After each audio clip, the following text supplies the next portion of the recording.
native Andersonian, went to Kennedy Street Elementary School, which is not there anymore. Then went on to McCants, went to T.L. Hanna, and graduated in 1972. And at that point, T.L. Hanna was the old T.L. Hanna. Where McCants is now. Okay. Yep. I think the integration occurred when I was in the 11th grade. It was fairly uneventful, and they drew the line down Murray Avenue, and the people on this side went to Hanna, people on the other side of Murray went to West Side. And looking back, what were some of the things that you enjoyed most about Hanna?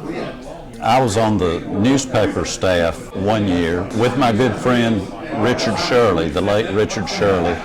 He was the sports editor, I was the features editor, and we had a good time with that. Tell me about this organization that you and some others were instrumental in getting started. We are the OGs, which stands for Old Geezers. I kept running into some of these people, and almost without fail they would say, you know, we need to get together. So I finally sat down one day. The ones that I knew were on Facebook, I reached out to them. The first 7 people I messaged, I just said, Mama Pins, next Monday, noon, we're getting together. The first 7 people came back, I'll be there. Today, I think we had 23 here. We've had as many as 26. Today, we have 5 states represented. Last meeting, we had one who made the trip from Maryland to be here.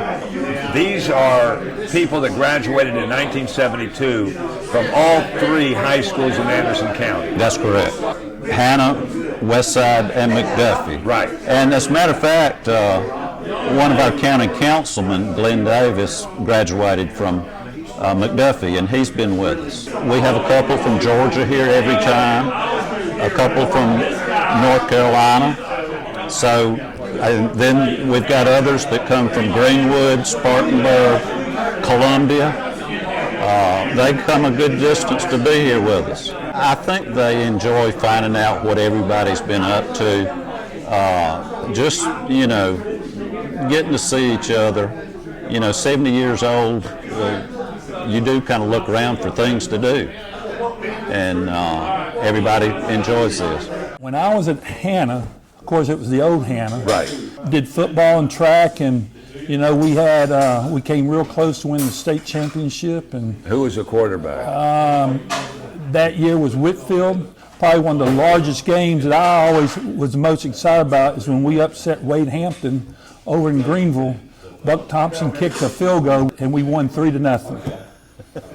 And then we went on and we lost to Eau Claire, and Jim Rice dropped 3 touchdown passes, and about 6 months later they put him in double vision eyewear, and he was the quickest going from the minor league to the major leagues. And I just wish he'd had those Buddy Holly glasses back in that end zone at Serene Stadium, where we would have probably won a state championship. Tell me about your experience playing at Clemson, because you were playing for Coach. I was recruited by Hootie Ingram and then Red Parker. We had 2 good years, 2 bad years. Very fond memories. I was lucky enough to sign with Seattle.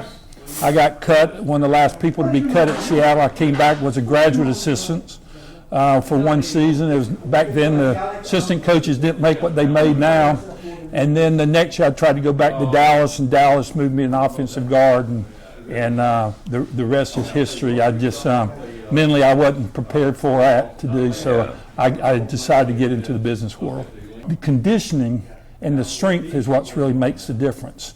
As far as the fans and alumni, it's just as intense at 65,000 as it is 81,000. In fact, if you recall, that's when the NCAA instituted crowd noise, where the opposing team would come up and say we couldn't hear the noise. And I think we played, I think it was maybe North Carolina or somebody, where they stopped the game 19 times. So the intensity of Clemson has always been there. Right. The bowl effect, I think the crowd noise on the field is probably, the decibels is probably about the same back in the 70s as it is today.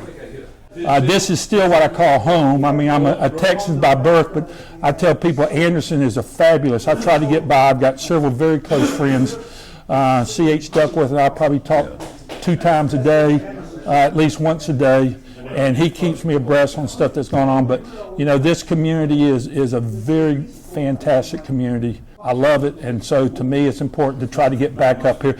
I try to come to this group either once or twice a year, but I think the last time was about a year ago. What do you remember about growing up in Anderson? I cut a lot of yards on the north side of town in North Anderson and the Boulevard. I remember when there was the black library, the white library, the black swimming pool, the white swimming pool. I'm old enough to remember when I couldn't sit down at the counter at Woolworths in Anderson. Do you really? You remember Yes. that? Oh, yes. Remember when it really wasn't kosher to go to a white person's front door. And while cutting grass and raking leaves, the nice ones would let me sit on the back step and give me a pack of crackers and a Coke. I remember when you went to the movies, Osteen Theater, we had to sit in the balcony. One of my biggest memories of Anderson was me and about 3 of my friends were going swimming at the rec center. Well, we were going to the east side, to the black pool.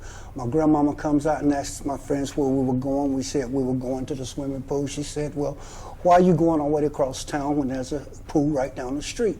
So she took off her apron and walked down there with us. We got to the fence. They started getting the white kids out, saying that the pool was torn up. That pool never opened up. It was cemented up and never opened again. So, yeah, being 70 years old, I've seen a lot of changes in Anderson. I went to an all-black elementary school, Northside Elementary, 1st through 6th grade. There was always integration, but white kids were still choosing the white schools and the blacks were still choosing the black schools, and they forced integration in Anderson by drawing what I call the Jimmy at Rice line. Hannah wanted Jim at Rice, and they drew the line straight through his living room. His sister went to Westside, and Jim went to Hannah. I was brought up to where people bleed the same way, didn't see color, and I remember going to McCants when it was only about 8 of us there, and but I never really had a problem. I had Miss Harris as a homeroom teacher whose husband was a state senator, and she really looked out for me. But I'd never had any problems. It was a bit of a problem because sort of like the marginal man. I wasn't totally accepted by the whites, and I wasn't totally accepted by the black kids because I was associated with the whites. But, you know, coming from a single-parent family, coming from the hood, I was horseback riding, snow skiing, and playing tennis at 12 years old. Didn't know any better. Didn't know any better. You're absolutely right, didn't know any better. And, well, I was brought up, I've just never felt inferior to anyone. It was a big education, and I'm glad I experienced what I did at a younger age because it made me more open and more tolerant. Thank God I had family friends that were on the staff at Anderson Junior College at the time. Yeah. Anderson Junior College let me in as a probationary student. I got my associates from Anderson Junior College in 1975 and was very proud of that. I took Who's Who in American Junior Colleges and also the Annie Dove Denmark Award, Did you really? Which is Anderson University's, even to this day, highest award. Yeah, it is, yeah. Thought I wanted to teach, went back to Anderson College to get certified in elementary ed, but 1979 I joined the United States Air Force. Spent 5 years in England, 4 in Nebraska, a year in Korea, and a year and a half in Italy. So I was in United States Air Force from 1979 to 1991.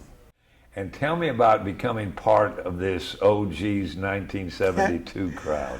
One of the members, I can't remember exactly which one of the members told me about this, and I was excited and happy to see a lot of kids that I hadn't seen in 50, 60 years. Richard Shirley, rest his soul.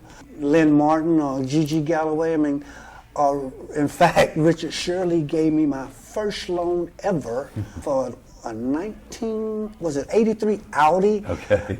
Very little questions at all. I told him what I wanted. Next thing, the car was in my hand. Yes, sir. So this group is important to you, and it's been a lot of fun. It's very important, a lot of fun. Time brings about changes, and I still love them all dearly.